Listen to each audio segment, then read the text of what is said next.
Hi, my name is Donna Baranier, and I'm honored to be here today to talk about life as perspective because I think sometimes we have a different way of looking at the world, depending on how we're feeling, depending on what's happening in our world.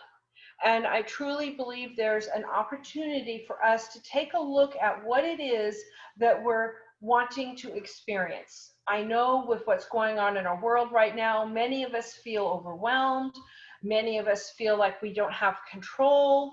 And in some respects, that's true. There are things that are out of our control.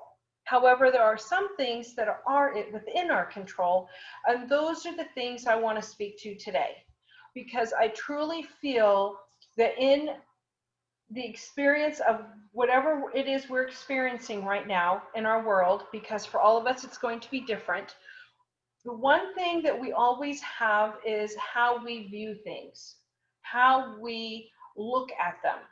And perspective is something that is unique to all of us.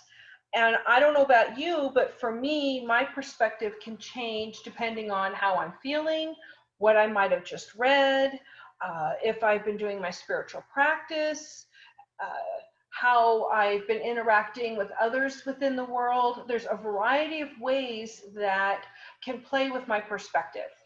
And I encourage myself and I invite others to take a look, take a step back as to how you're looking at the world. What lens are you looking through?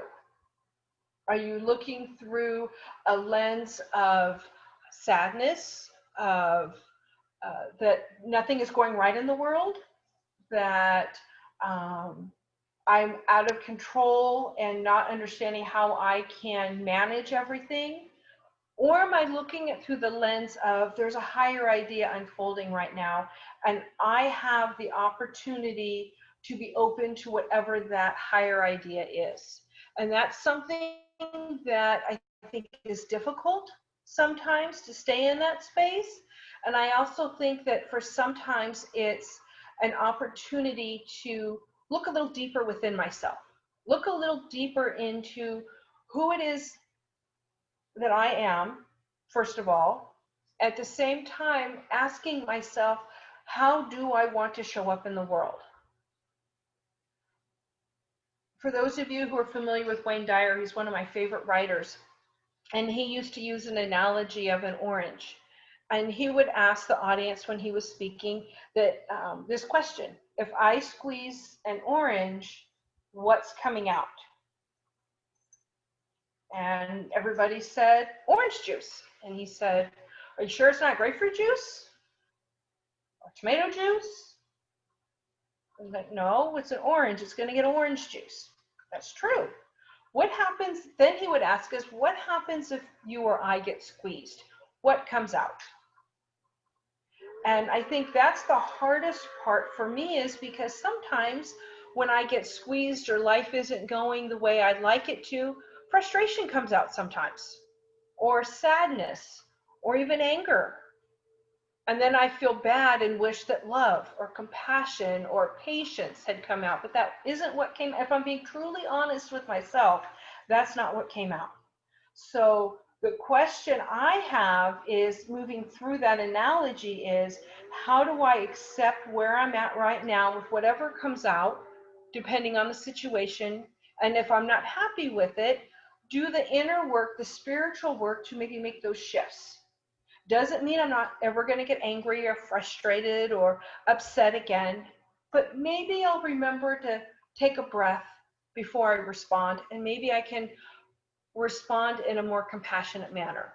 Maybe I can be a little more understanding instead of being frustrated. I don't know, but that is something that I truly look towards in my own spiritual practice on how to cope with that. And I encourage and invite those of you who are listening to think about it and pray about it and see if it's something that you also would want to have that experience with, because life really is a perspective. There are days where when we wake up and we're tired and we don't want to get out of bed, what gets us out of bed? Is it a pet that needs taken care of? Is it a family? Is it a job? Is it my own wish to do something on my to-do list? What is it that's getting you out of bed? And I know, unfortunately, in this time, there are a lot of shifts out in the work world, that jobs are shifting, jobs are going away, jobs are on hold. And I want to honor and acknowledge that today too, and trust and know that there's a higher idea unfolding even in those experiences. And I think that's when it's really hard for us to truly have that experience. It's how do we open to that higher yet to be? What is it that works for us? I truly believe that it is the divine working through us as us that is guiding and directing my world. It's my job on a human level to experience that, to listen, to follow, and then to act on it. Have to do the action steps. I can shift my perspective in life. I can shift how I see things in the world. But unless I take action on that, nothing will change in my world. So I'm going to encourage you today to think about what that means for you and remain in the pause as long as you feel the need to. There is no hurry, there is no rush.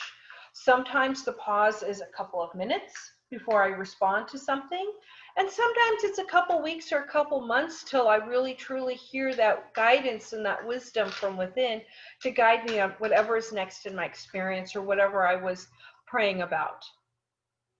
Thank you for listening today. I wish you the best. You're all in my prayers. Namaste.